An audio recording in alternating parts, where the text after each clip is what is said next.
Good morning, good afternoon, and even good evening for some of you.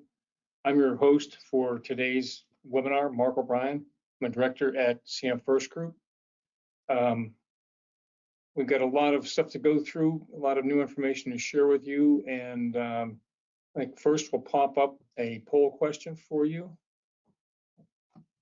which is basically in the next year, I'm attending professional events.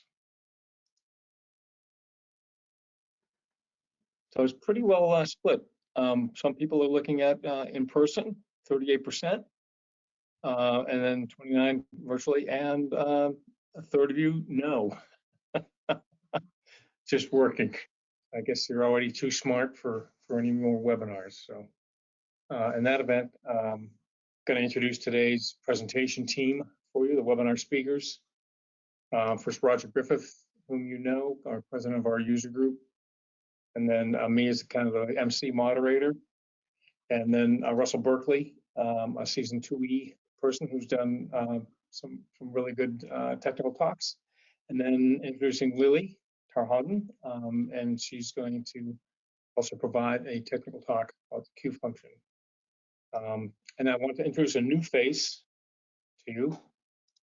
I mean, not new, but some approach has just been basically elevated to being the event coordinator for this year's conference. So in addition to doing a whole bunch of other stuff. So we've got a lot of information about the conference, and next slide here. So kind of the agenda is going to be Roger will, when we hand the reins over to Roger, we'll talk about the Plex conference, the 12th one actually, and some really innovative ideas what you got for that.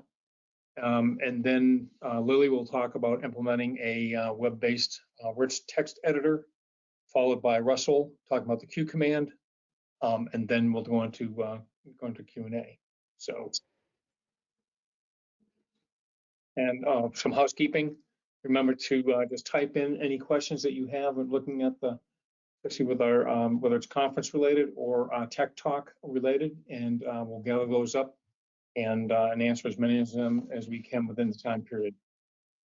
So, Roger, I'm going to introduce you now, and please talk to us about some details on the conference. Thank you, Mark.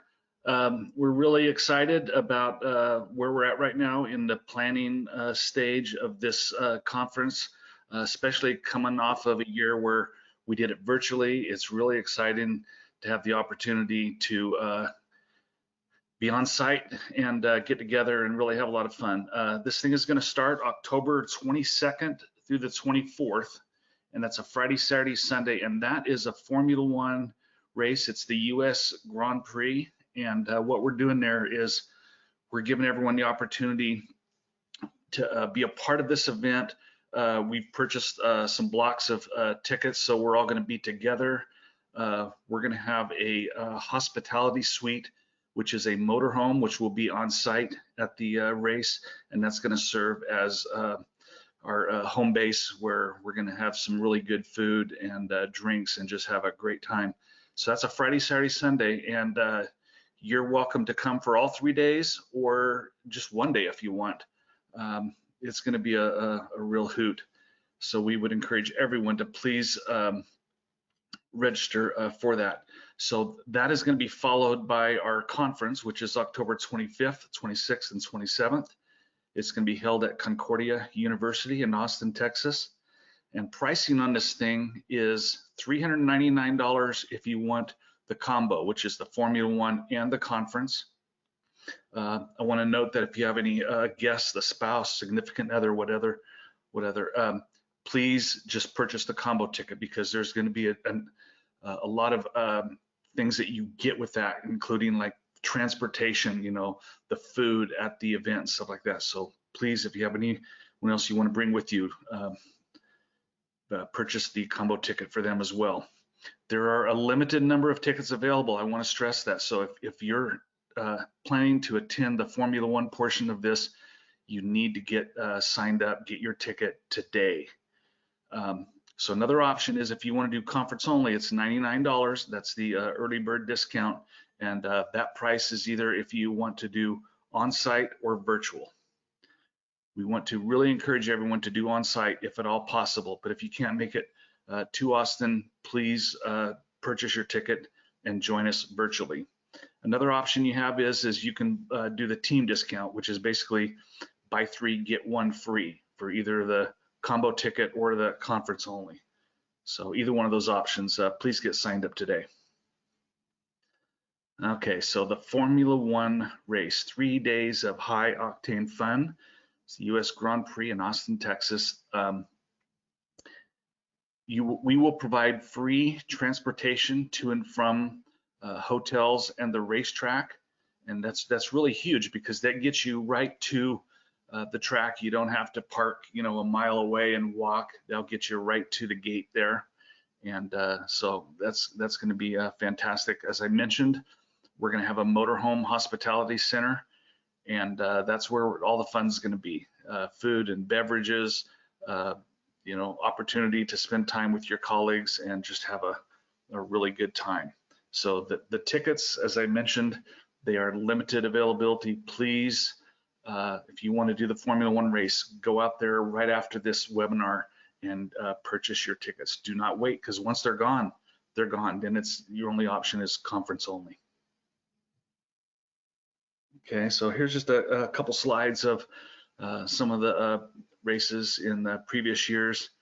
Got an Apache flyover, and I mean, you can just see the venue there. It is absolutely fantastic. This is going to be, if you've never been to a Formula One race, including myself, this is really going to be kind of a once in a lifetime opportunity.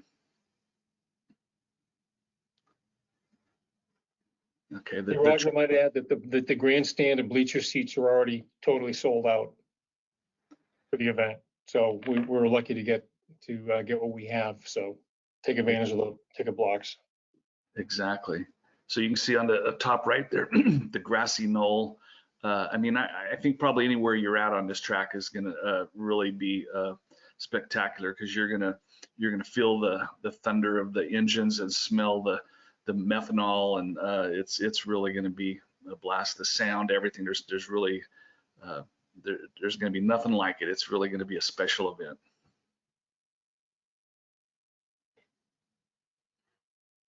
So turn 1. I don't know about you, but I'm really excited for that. So please join us for the Formula One race and the conference. If you can do the conference only, that's great. But I really just want to encourage everyone.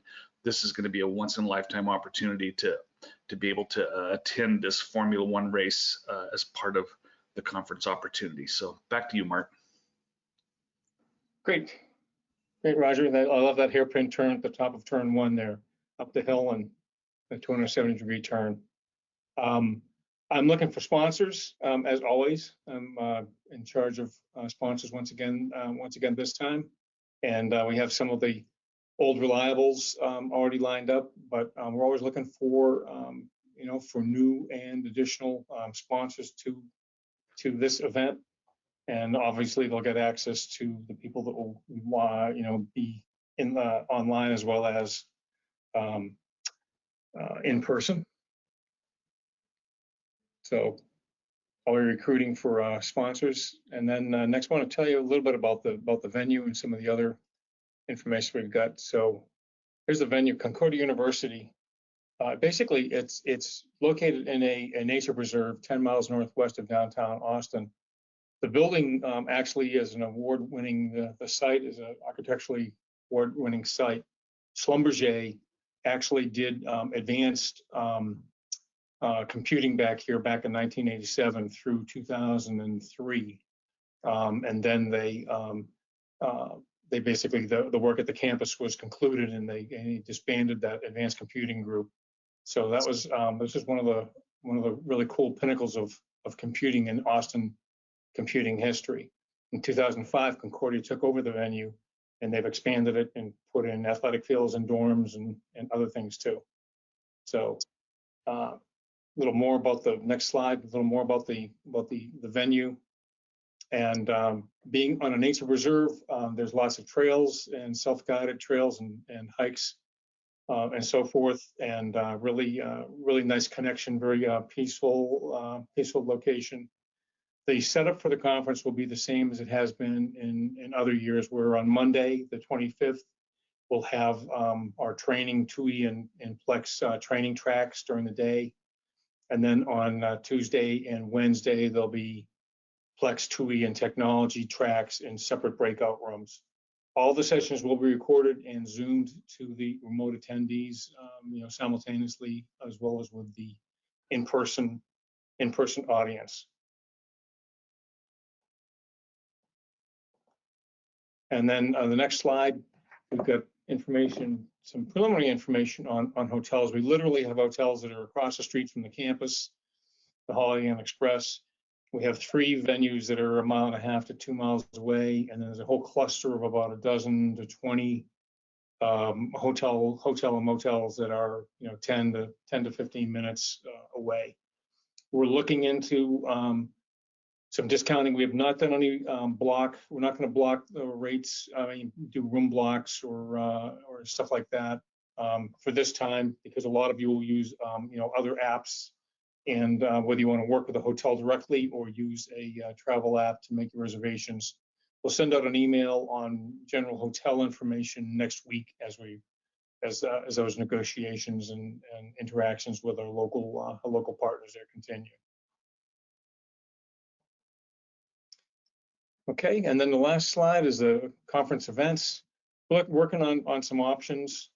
We're looking at a wine and cheese reception at Concordia. Also barbecue and sunset boat rides at the Austin Yacht Club. We haven't had the conference people there too, but our own employees and some customer partners have been to the Yacht Club, and it's a lot of fun. If you know me, I sailboat race on trimarans that are really fast, can go over 20 knots, and it's really fun to get out there and do that. So I've put in the application for that, and that's in process. And then also we're looking at a sunset get together. There's a microbrewery that overlooks Lake Travis. It's 5 minutes away from the conference location. And then for the early risers, there'll be morning nature walks and self-guided hikes and so forth and so on for the adventurers. So it's really nice. There's actually about 8 or 10 miles of hiking trails right around the campus, which is pretty nice. That's a really well-kept secret of Austin, is the venue. So this leads us to our second poll question. Now that you've heard from Roger and myself, are you leaning towards attending the conference? And we'll pop up a poll question here to get you to vote. So what do you think? In person with the F1 combo ticket, in person, arriving, Sunday night, virtually. You can do the F1 by arriving Sunday morning, but you got to get out there. The ticket early in the afternoon will be the F1 race itself. Or third option, are you going to plan to do it virtually, or just looking at videos and PowerPoints, or are you still undecided? So 29% virtually, 14% want to do the F1, and 11% in person. So that's like 25% in person, 29% virtually, and 39% of you are undecided. So we don't blame you for being undecided, but the early bird pricing won't last forever. So that's why we call it early bird, take advantage of it. So I strongly encourage you to decide before the end of June if you're gonna come or you're gonna attend virtually, and just make the decision and get comfortable with it. So now I'd like to introduce Lily Taharudin. My name is Lily Taharudin. I'm one of the engineers of the WebClient product here in CM First. So today I'm going to be talking about the Rich Text Editor control that we have recently developed. So before I get started on it, let me give you a little background of why we created this control. So we have a customer with a C++ client application, and they want to have it running on a web browser. and they have this Microsoft Rich Text Box control that needs to work in the web browser. So our solution for that is to convert the Rich Text Box control from Microsoft to a JavaScript widget that can run on any web browser. And this is the screenshot from the customer. So at the bottom here on the white area, there's a toolbox for the Microsoft Rich Text Box control, which we cannot see at the moment, but you'll see in the next slide of the after is converted to WebClient. So this is at the bottom here, to Rich Text Box control. So I'll show you the demo at the end of the slides of how the widget works. So the component that we use to develop this editor, we use CK Editor version 5, but it's not limited to this. It's just that the customer really liked this editor, so we use this third-party editor. You can check out what they offer on their website. So this is a third-party external tools. Again, if you find any rich text editor that you like to use in your application, we can go ahead and do that. It doesn't limit to this one. We also have to develop tools to convert from RTF to HTML that is written in Java, and HTML to RTF converter that's written in JavaScript. So all the data that is being stored in the database are all in RTF format for this particular field.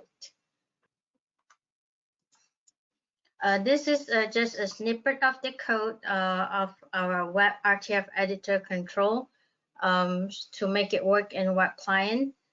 And then, you would have a question, okay, what does it take for us to have it converted, to get it running in WebClient? So it's very easy, actually. So you just use your existing fields.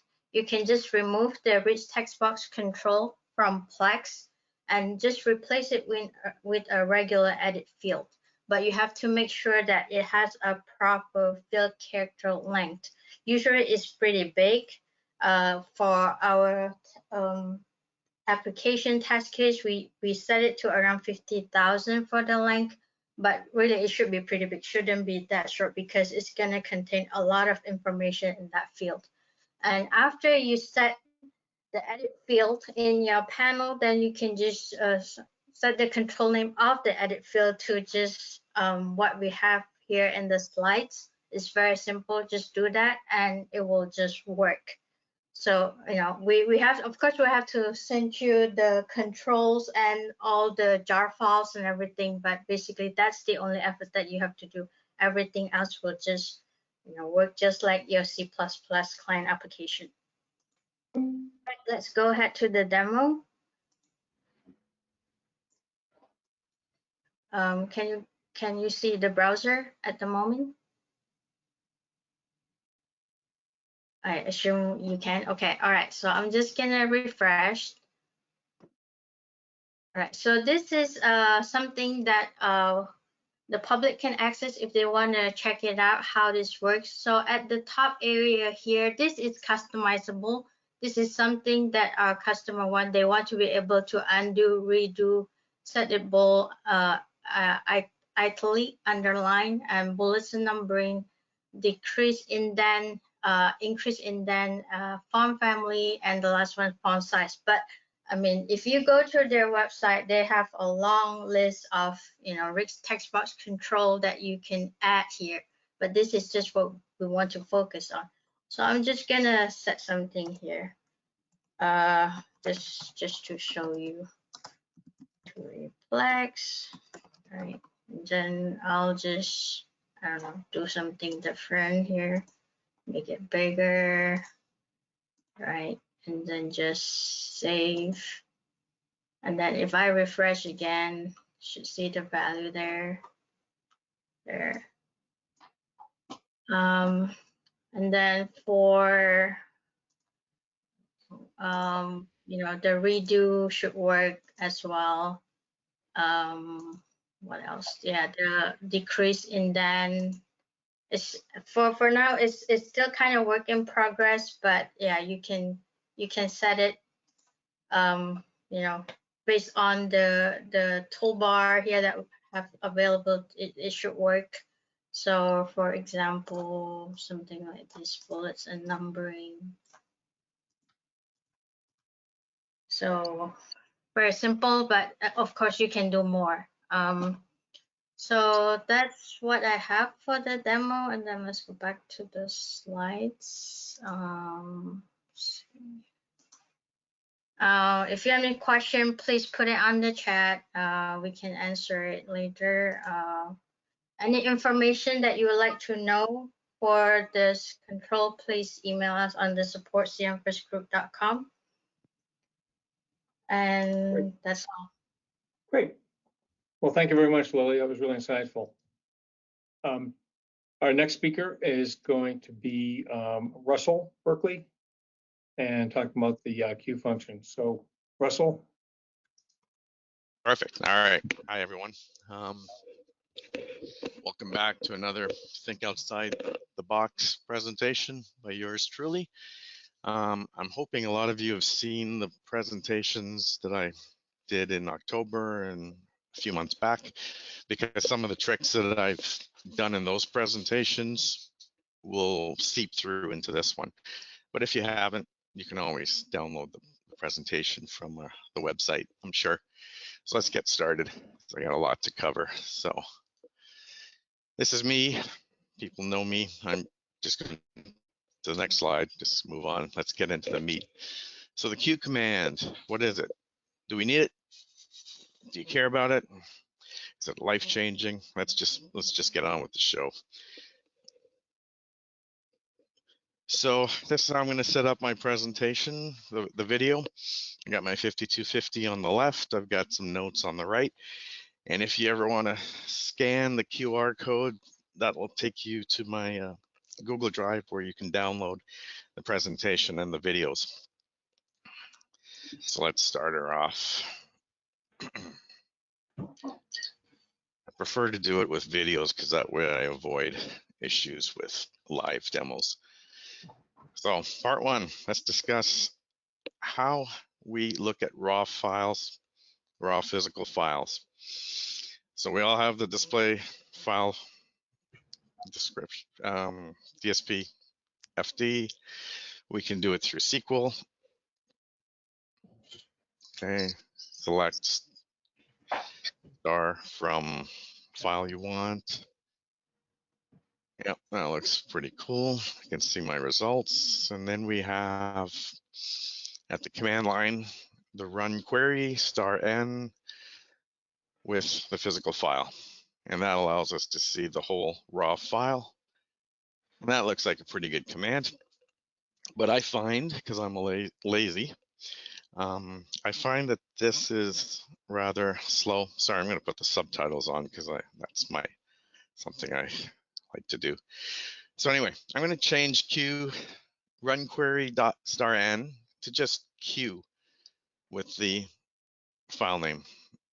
Basically, I'm just creating a CL program and a command queue where I just type queue and I enter a file name and it gives me the results I want for the file. So again, as a programmer who always is looking at files and the contents of the files, I just try to make it easy to do quick and dirty commands like this. Queue command, queue space, and the file name. Now, I got to move on. I got to show you guys some proper tricks, because otherwise I could have just left it there, but that would have given me some bad ratings. So let's move on to part two. Let's consider display object description, *all file to an output file in QTemp. So I'm going to just jump into another group job here. And oops, let me system request 3, which gives me a work job, and I can just create this display. I'm just going to change the library to my production library just to speed up the query. And to think, I do this, I run these commands every night. So I create this file of all my physical files with the library, the object name, and the text description into a temporary library. Okay, that's part one. And then if I move down in 2E, instead of assimilating that into 2E, I rather just create a file analysis file. It's got library, name, type attribute, and text. And then as part of this job that runs nightly, here's the CL that runs. Basically, it does the display object description. It does a command to do an SQL insert to insert it into my 2E. So here's the display object description. I'm just debugging through the CL here. It clears the 2E file. It inserts.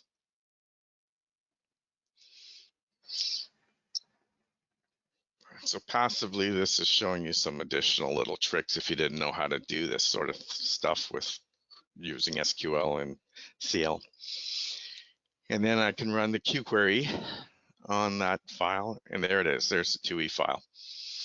Now, to go one step further, what I really wanted to get to was what I call the file inquiry system. So over this 2E file, I created a display file. It's 132 columns long. And if we run it, this is what it would look like as a display file. Now this is a programming tool. So this shows me all my files, my production files, and I use the text of the file to be able to search quickly throughout the files. So this is file inquiry, looking at files, and now from here I can do a display object description. I can do a work job. I can do the query,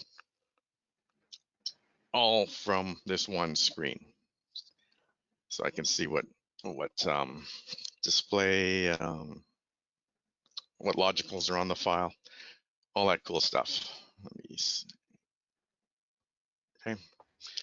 So this is really what I wanted to show. Is this is something I've written in almost every shop I go into, because you go into a shop, you have no idea what the files are, what their physical names are. So let's use this to quickly see what they are and how to access them. So here I did an S, which goes into start SQL, and you can see I did a cut and paste to bring, so I can quickly run the select using a cut and paste function. Well, let me show you a little trick, because I thought to myself, why do I want to cut and paste? It'd be great if I can just, from the 5250, put something onto my clipboard. So if I did an S here on PI DQ CPP file, I'm not going to cut and paste. I'm just going to do Control V. And you can see that it took it from my local clipboard. So that's pretty cool. I'm able to use the 2E, or not 2E, I'm able to use the I series to send data into my local PC's clipboard. So that'll be the next part of this demo. Let's jump here to another group job. So let's consider this CL program. I call it Clipboard. I send it a string, hello world. If I were to hit enter on this and then a Control V, hello world. So it took it from my local PC's clipboard. So again, thinking outside the box, this just is something that, just another little function. And for me, I want to give this to you guys to, see what you can use it for in your own applications.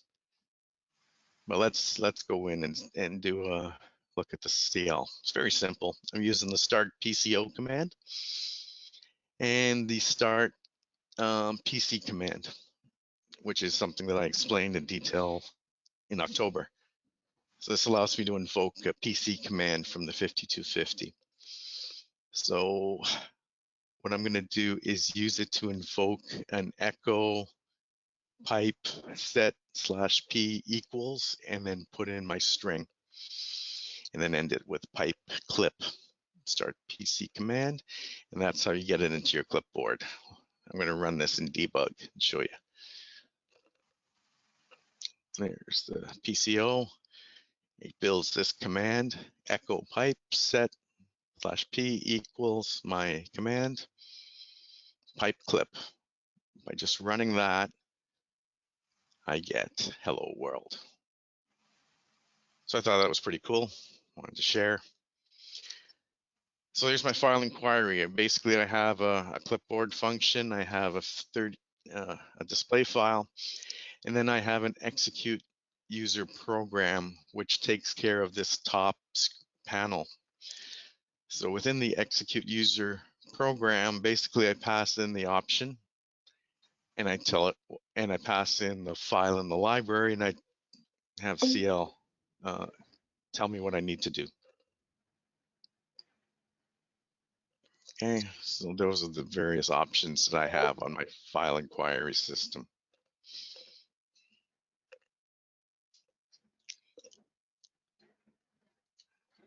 And then here it is for the S, where I actually build the command and I send it to Clipboard, which allows me to do the Control V. Cool. All right, and then the last part, let's combine those two. So here what I'm saying is if I run my Q command and I don't know that the customer file is whatever PIB4 REP, I just know it's the customer file.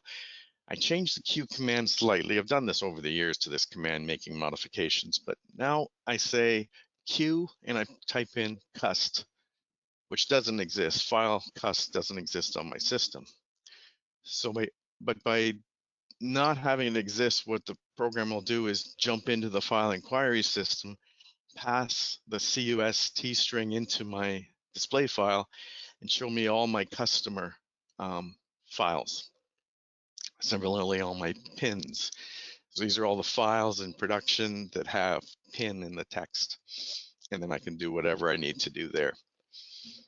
I use this command probably 100 times a day, and I find it very convenient. So the command itself, pretty straightforward. I file name and the record selection of yes, no, and then the CL.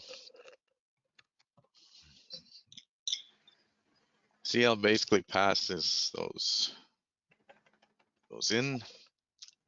Full name gets turned into the file name. This is something I put in all my code. It's just getting the program name and user and all that.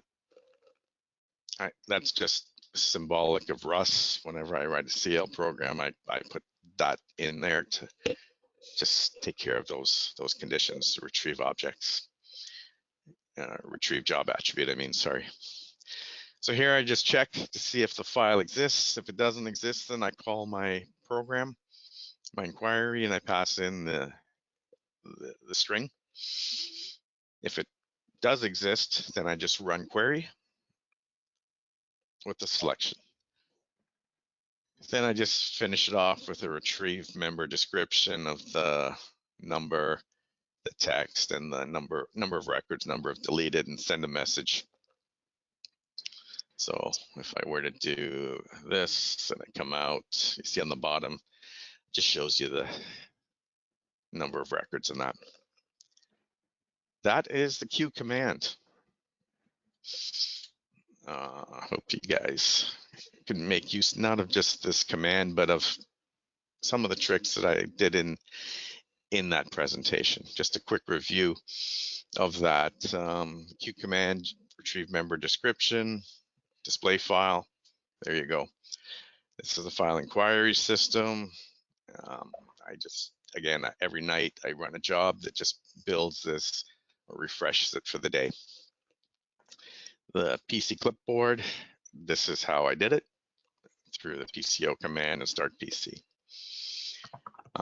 You'll notice that I did at one point, I did a system request 3 in order to run something. And everyone knows if you do a system request 3, you get a display job. well, you can actually make that a work job by doing this work message D command and changing it from display job to work job. I explained that in my October conference. And for those who like to see these subtitle stuff, if you just press J on a Microsoft Office 365 PowerPoint presentation while connected to the internet, it automatically does these subtitles. I encourage you to check out my talk in October, where I went through all these various topics. You saw I did some group jobs to switch between screens on my 5250 there. So that's discussed. Sending emails, 132 display, add change delete. This is all stuff I discussed last year. So I encourage you to check that out.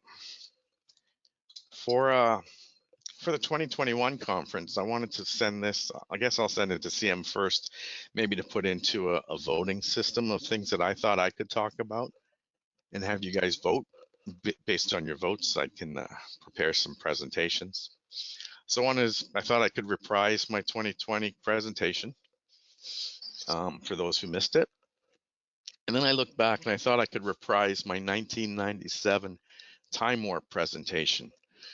And sadly enough, I did this presentation in 97 and not much has changed in 2E in what, 23 years.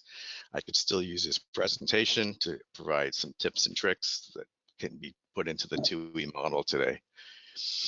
I was thinking of doing an end-to-end walkthrough of how to upgrade from 8.7 to 8.7 I guess it's 2 now, just to take you guys through pitfalls that I came across in upgrading and maybe make it easier for you. Action diagram debugging. This was something that was promised to us in the late 90s and we never did get it. And I thought I can show you my take on doing action diagram debugging. Using data queues to do multi-thread processing.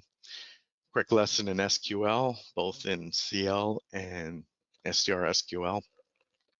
I just put this up there because I discovered there's a lot of people in the 2E, or not the 2E, the IBMI world that don't know what Start SQL does and have been struggling with using other tools to do something as simple as querying data.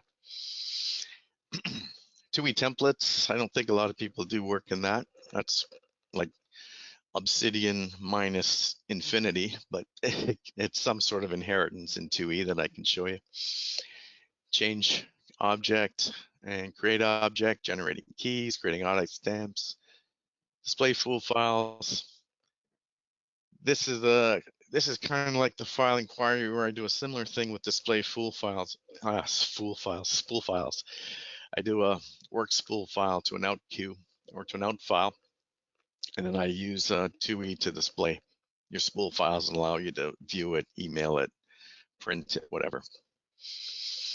And then finally, I was thinking of creating a model, unlike the horse race model that we have, where I would put all my tricks in there. And then we could, as a community, use this as a model that we could share and just create a bunch of utilities within a 2E model that can then be used by itself to do all this stuff instead of incorporating them and reinventing the wheel over and over again. So anyway, that's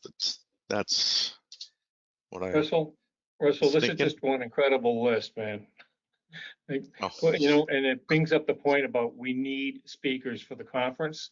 And Russell's given all you 2E people, and there are dozens of you that are on this call right now. We need some more 2E people to step up into the fray. In the past, we've offered a free conference ticket for it. So anyway, don't let that hold you back. And so Russell, tell us a little about these about your links, and then we're going to go right into, we've got some questions to come up with. Yep, I'm going to give you just these are some links, just stuff I use. So TAA tools, if you guys aren't using it, considering the cost of it, in all my tricks, I try not to use TAA tools, but in my day-to-day work, I use TAA tools a lot, and you would not believe the amount of tools that are in there. You guys really need to just go to that website, check it out, and use it.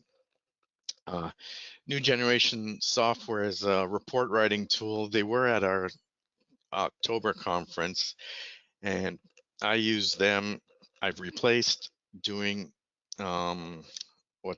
print files with using this report writing tool.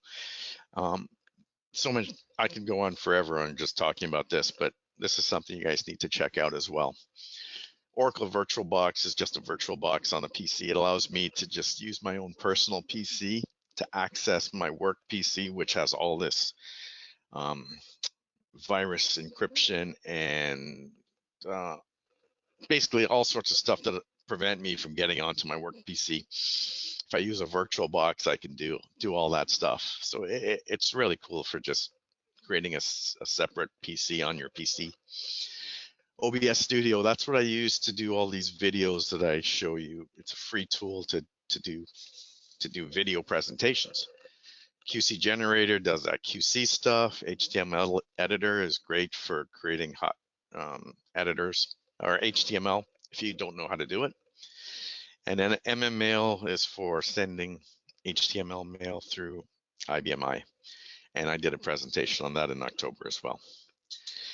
That's all I got. Thanks, man. That was I'll tell you, that was a drink from a fire hose. Thanks, Russell. So we have a great job, Russell, as always. So that brings up our next poll question. This is basically the audience. What do you think about the tech sessions? One obviously is a little bit more Plex oriented, and then the second one 2E oriented, but there's some crossover there also. So yes, did you learn a lot? Yes, did you learn a little? No, I already knew this, or no, I don't use 2E, or I was doing a bunch of other stuff and just missed everything. Okay, good answers, 1 and 2. So 73/4 of you learned something, either a little or a lot, and a quarter of you don't use 2E. So that means the majority of you do use 2E. And as I said before, we always are looking for a few good speakers. And no one already knew this. That's great too.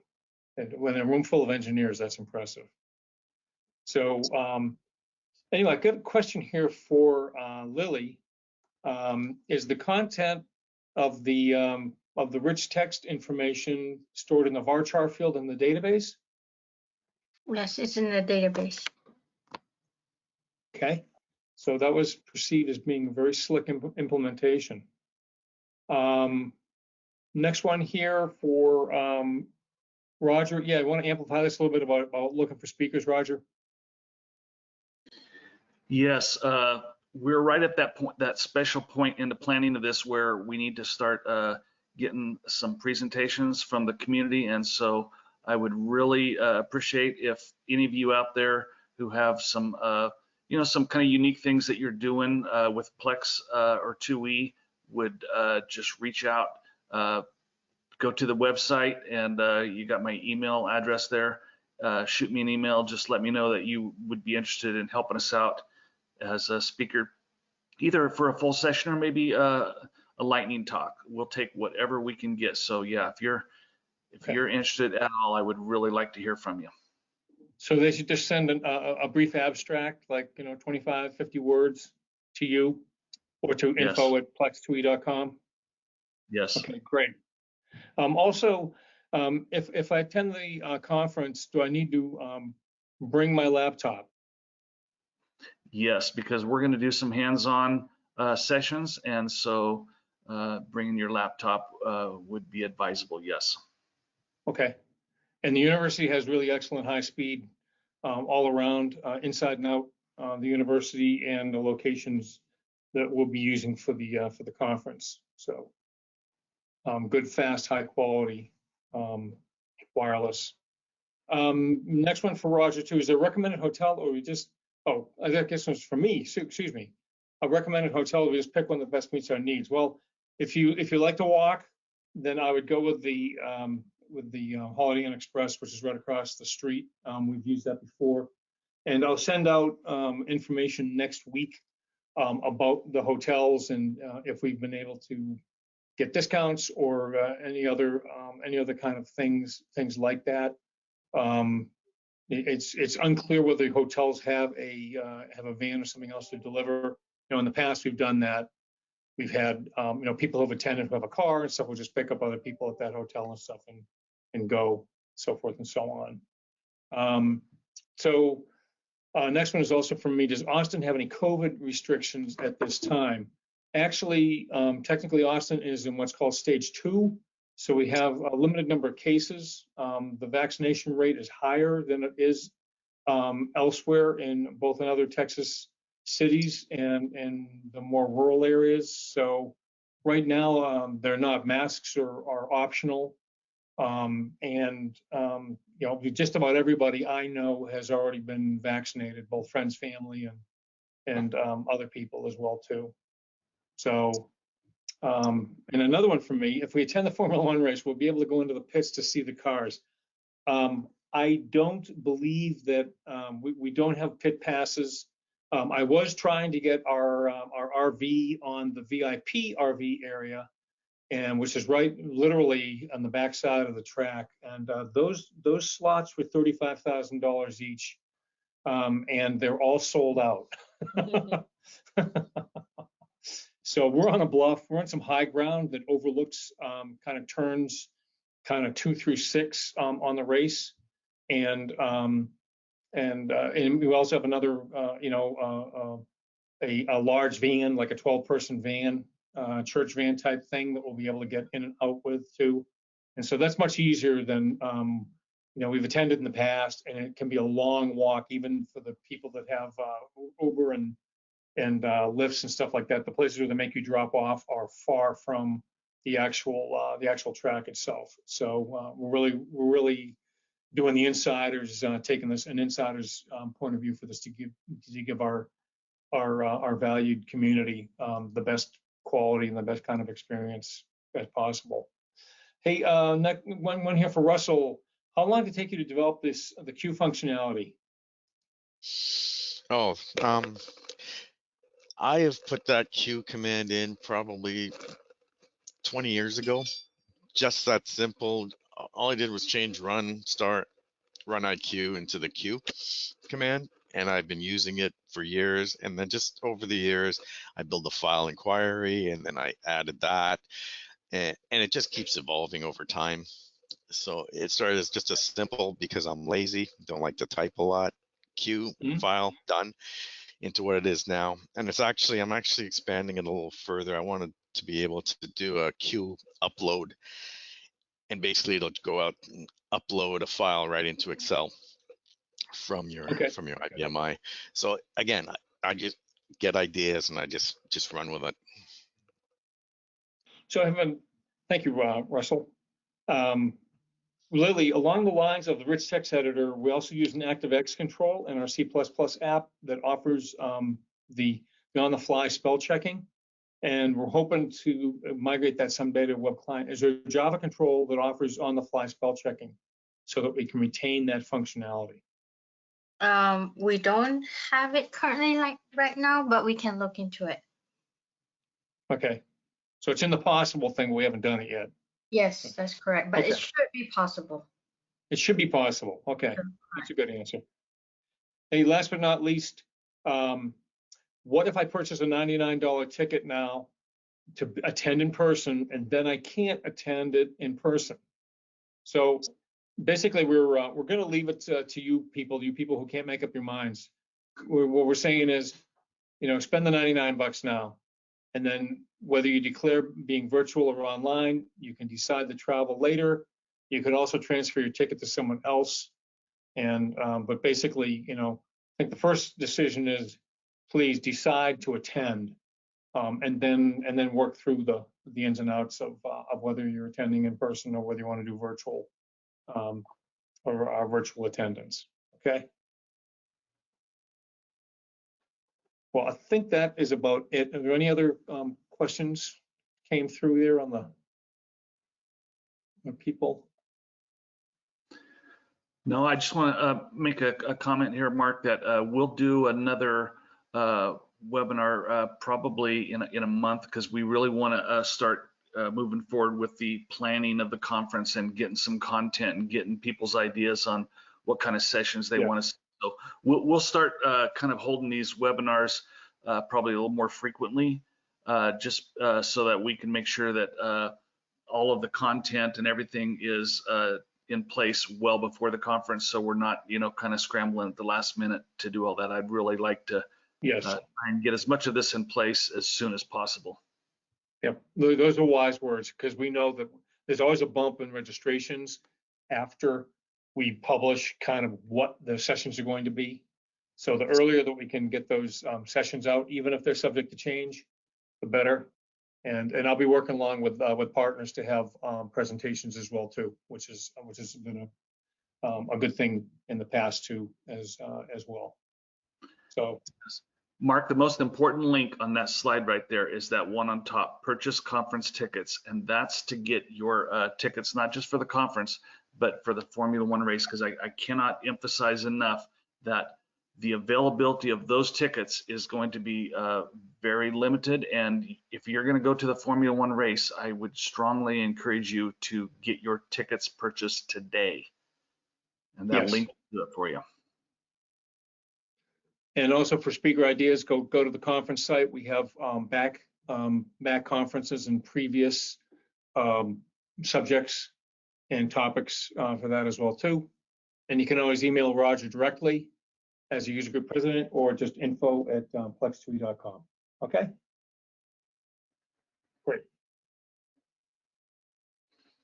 Thank you, everyone. Thank you, Russell. Thank you, Lily. Really appreciate you guys doing your lightning talks. They're always very informative, and I think these were tremendous today.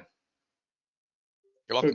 We're gonna end up like we often do. We have our mint question, which is basically you want to meet or introduce us to someone who would benefit from our tech talks or from the conference. Or N, I want to be put on the newsletter. Or T, here's another group or a different cluster of people that you'd be talking, or get in more detail about some of these topics. Is that the European spelling of newsletter? Oh yes. It's the French Euro way of spelling. And also we can download the handouts too. We'll have the handouts available, and obviously, and then we go back and we will edit this conference for consistency and get that out to everyone who is signed up as well too. So we'll still take signups till you still be able to attend this, even if you weren't able to attend it. Well, thank you, everybody. Thank you for your time, and have a great rest of June, and we will see you the next month. Bye-bye now.